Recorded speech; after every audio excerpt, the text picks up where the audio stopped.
യുവയുടെ ചില ഭാഗങ്ങളിൽ നാളെയും മറ്റന്നാളും ഇടിയോട് കൂടിയ മഴയ്ക്ക് സാധ്യതയെന്ന് കാലാവസ്ഥാ കേന്ദ്രം.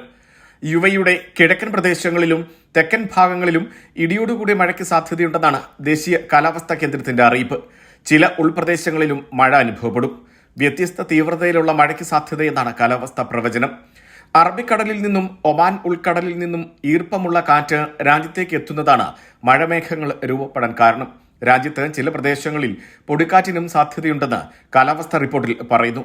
രാജ്യത്ത് ഇന്നും മഴയ്ക്ക് സാധ്യതയുണ്ടെന്നാണ് കാലാവസ്ഥാ പ്രവചനം.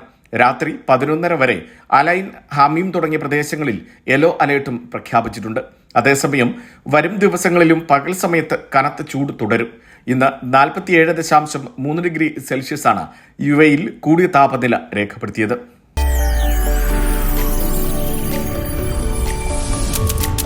NTV UAE to the world.